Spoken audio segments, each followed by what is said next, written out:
Hello बच्चों, कैसे हो आप सभी। आशा करती हूँ आप सभी स्वस्थ होंगे। चलिए आज की वर्कशीट शुरू करते हैं। आज दिनांक है 2 दिसंबर 2021 और डीआई द्वारा दी गई वर्कशीट नंबर 123 हम करेंगे, जिसमें दो भाग आए हैं, भाग ए और भाग बी। ए है हमारी हिंदी की कार्यपत्रिका का भाग और बी है हमारे आसपास यानी आवर सराउंडिंग जो पाठ्यपुस्तक है उसमें से। तो इसी वीडियो में आपको दोनों भाग कराए जाएंगे, बने रहिए वीडियो के अंत तक। पहले हम करते हैं भाग ए जो हिंदी की कार्यपत्रिका है और कक्षा 3 के लिए। यहाँ साथ में आप अपना सेक्शन लिखिए, ए बी या सी, जो भी आपका सेक्शन है। आज हम हमारी पाठ्यपुस्तक रिमझिम में सबसे बड़ा पेड़ जो पाठ है उसी में से आज की हमारी वर्कशीट है। यहाँ आपको अपना नाम और यहाँ पर अपने शिक्षक या शिक्षिका का नाम लिखना है। नमस्ते प्यारे बच्चों, आशा करते हैं कि आप सभी स्वस्थ और खुश होंगे। प्यारे बच्चों, आपने पाठ सबसे अच्छा पेड़ पढ़ा और जाना कि पेड़ न केवल हमारे लिए वरदान है, बल्कि बहुत सारे पक्षियों, पशुओं व कीड़े मकोड़ों का पूरा संसार इनमें बसता है। ये सभी जीव पेड़ों पर अपना आशियाना बनाकर अपने परिवार के साथ रहते हैं।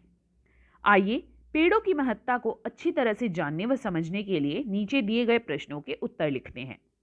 तो देखिए नीचे क्या क्या प्रश्न दिए हैं, कौन से प्रश्न दिए गए हैं। पहला प्रश्न, पेड़ों पर कौन कौन से पक्षी या जीव जंतु रहते हैं। किन्हीं 3 के नाम नीचे दी गई जगह में लिखें। तो आपको किन्हीं 3 पक्षी या जीव जंतु के नाम लिखने हैं जो पेड़ों पर रहते हैं।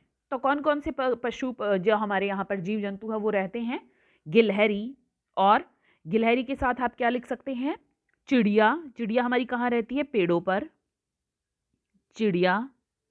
और मोर, मोर पेड़ों पर रहता है।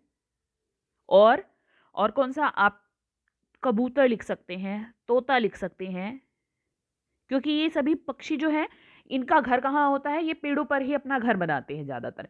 ठीक है, तो इसलिए हम ये लिख सकते हैं कि ये हमारे जो जीव जंतु है ये कहाँ पर रहते हैं, ये पेड़ों पर ही रहते हैं।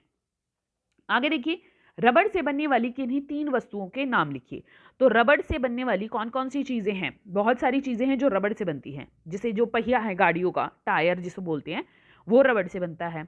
रस्सी रबड़ से बनती है। जो हमारे घर में बिजली की तारें हैं, वायर्स जिनको बोलते हैं, वो हमारे किससे हैं, रबड़ से हैं। बच्चों के खिलौने रबड़ से बनते हैं। तो आप कोई भी लिख सकते हैं, जैसे टायर लिख लेते हैं,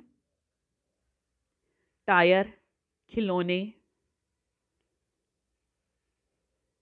टायर, खिलौने। और तार, तार ये कौन सी है, बिजली की तारें हैं ये। ठीक है, तारें बिजली वाली, ये यहाँ पर ध्यान से लिखना, ये तारें आसमान वाली नहीं है, बिजली की तार। ठीक है, आपने देखा भी होगा जो ऊपर से वो उसमें काली काली कवरिंग्स होती है, काले रंग की होती है ना ऊपर से, वो रबड़ होती है। फिर अंदर पीले, नीले या फिर हरे रंग की तारें होती है, वो जिसके अंदर हमारी मेटल की तार होती है। तो वो सारी चीज़ें रबड़ की बनती है। प्रश्न 3, बच्चों अगर आपको एक पेड़ लगाना हो तो आप कौन सा पेड़ लगाना पसंद करेंगे।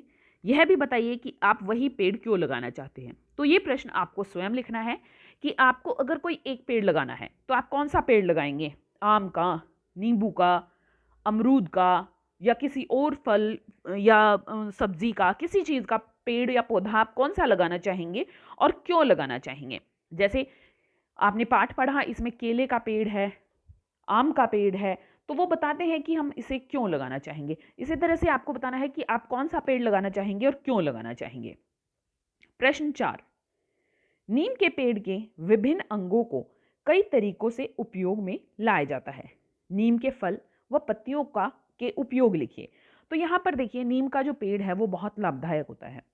उसके विभिन्न अंग, पत्तियाँ, टहनियाँ और निम्बोलियाँ, ये अलग अलग कामों में प्रयोग की जाती हैं। तो हमें वही लिखना है यहाँ पर, नीम के पत्तियों के उपयोग और नीम के फल के उपयोग। तो नीम की पत्तियाँ तो आपने देखी होगी, नीम का फल होता है, निम्बोलियाँ इस तरह से लगती हैं, पहले हरी होती है और पकने के बाद ये पीली हो जाती हैं।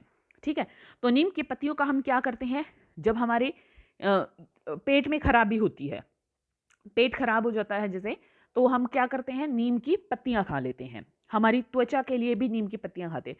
तो इन दोनों का लगभग समान ही क्या है, उपयोग किया जाता है। जैसे जब त्वचा की कोई बीमारी हो जाती है, हमारी स्किन की कोई दिक्कत होती है, तो दोनों का लेप लगाया जाता है, दोनों को खाया जाता है। घाव के लिए हम दोनों का ही पेस्ट बनाकर लगा सकते हैं। तो आप ये लिख सकते हैं कि नीम की पत्तियों का प्रयोग बुखार में किया जाता है, बुखार, और कब करते हैं? मसूड़ों में जब सूजन आ जाती है, जब दांतों में दिक्कत होती है, तो दांतों के लिए, दांतों के लिए, ठीक है, बुखार व दांतों के लिए। और नीम के फल का प्रयोग हम कब करते हैं? हम लिखते हैं यहाँ पर त्वचा के लिए। जब त्वचा में कोई दिक्कत है, फोड़े फुंसी है, तो त्वचा के लिए हम क्या करते हैं? नीम के फल का पेस्ट बनाओ या उसे ऐसे ही खा लो। और कोई घाव हो गया हो तो उसका पेस्ट बनाकर लगा लीजिए घाव के लिए। नीम की पत्तियों का उपयोग करते हैं हम बुखार में और दांतों के लिए। नीम के फल का उपयोग करते हैं हम घाव के लिए और त्वचा के लिए। आओ बातचीत करें। प्यारे बच्चों, साथ दिए गए चित्र को ध्यान से देखिए। आपको क्या लगता है चित्र में दिख रहे जानवर आपस में क्या बातें कर रहे होंगे? अनुमान लगाकर उनके संवाद या बातचीत को ऊंची आवाज में बोलिए और अपनी कॉपी में लिखिए। तो यहाँ पर ये चित्र देखिए, ये क्या है? ये हमारा यहाँ पर बाघ है, और बाघ ये सोच रहा है कि ये दोनों चींटियां आपस में क्या बातें कर रही हैं। और यहाँ पर ये बड़ी चींटी छोटी चींटी से कहती है कि छुटकी, क्या तुझे खाना मिलने में कोई दिक्कत तो नहीं हो रही? तो छोटी चींटी कहती है, नहीं, मुझे तो आज कुछ भी खाने के लिए नहीं मिला। तो आप कोई और वार्तालाप भी बना सकते हैं कि आपस में ये बातें कर रहे होंगे।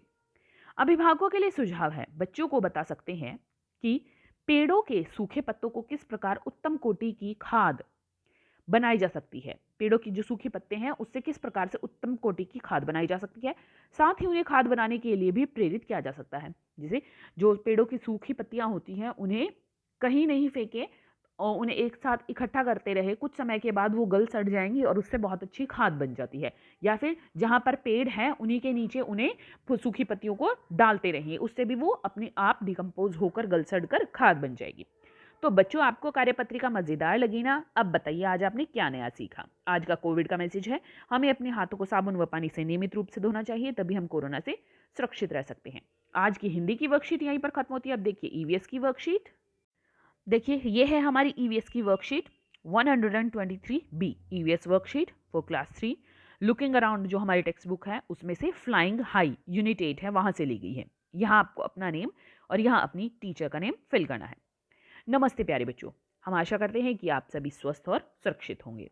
प्यारे बच्चों, आपने अपने घर के आसपास बहुत से पक्षी देखे होंगे। आपने पक्षियों को देखने के साथ साथ उनकी आवाजें भी सुनी होंगी। आपने पक्षियों के शरीर को पंखों से ढका हुआ भी देखा होगा।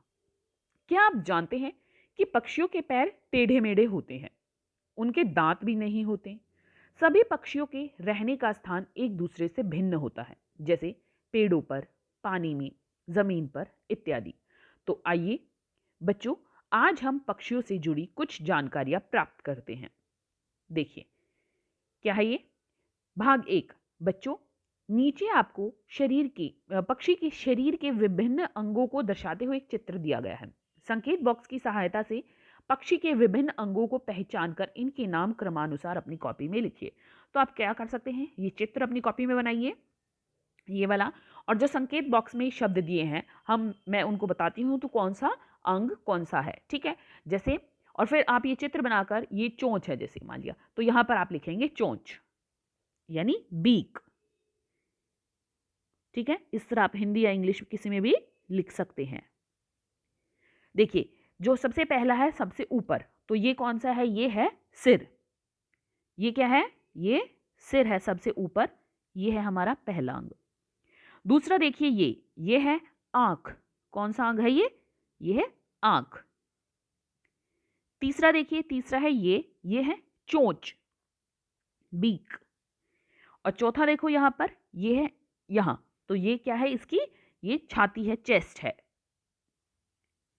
पांचवा देखो कहां है? पांचवा है ये, तो ये क्या है इसके? जो ये पक्षी है इसके क्या है? ये पैर। क्या है ये? पैर। और छठा देखो, ये इस तरह से यहां पर दिखाया है, तो ये क्या है? ये है इसके पंजे, क्लोज। सातवां देखो पीछे है ये क्या है? सातवां इसका ये है पूंछ, टेल। 8वां यहां पर इस तरह से बहुत सारे होते हैं तो इन्हें हम बोलते हैं पंख। सिर, आंख, चोंच, छाती, पैर, पंजे, पंख, पूंछ। बच्चों, भाग 2 में है सभी पक्षी अलग अलग स्थान पर निवास करते हैं। अपने अध्यापक या अध्यापिका की सहायता से पक्षियों के नाम दी गई तालिका में उनके निवास स्थान के अनुसार लिखिए। एक उदाहरण आपको नीचे दिया गया है। तो देखिए, उड़ने वाले पक्षी कौन कौन से होते हैं? कबूतर और कोयल। तो किन्हीं भी पक्षियों के आप यहां पर नाम लिख सकते हैं जो उड़ते हैं। कोयल, चिड़िया, बाज, चिड़िया, बाज। ठीक है। अब देखिए, आगे है पानी में रहने वाले पक्षी। जो भी पक्षी पानी में रहते हैं उनके नाम लिख सकते हैं, जैसे बतख, सारस और हंस। ठीक है, तो आप यहां पर उन पक्षियों के नाम लिखिए जो क्या है, पानी में रहते हैं। और कौन से पक्षी हमारे पानी में रहते हैं? और यहां पर एक बुज्जा पक्षी होता है, वो भी आप लिख सकते हैं। या अगर कोई और पक्षी आपको लगता है कि वो पानी में रहता है और आपने देखा है या सुना है, तो आप उसका नाम भी यहां लिख सकते हैं। आगे है जमीन पर रहने वाले पक्षी। तो कौन कौन से पक्षी जमीन पर रहते हैं? मोर, एमू और फ्लेमिंगो। आप किन्हीं और पक्षियों के नाम भी लिख सकते हैं। ठीक है। और कौन से पक्षी हमारी जमीन पर रहते हैं? शतुरमुर्ग। शतुरमुर्ग से क्योंकि ज्यादा उड़ा नहीं जाता, तो इसलिए आप ये लिख सकते हैं।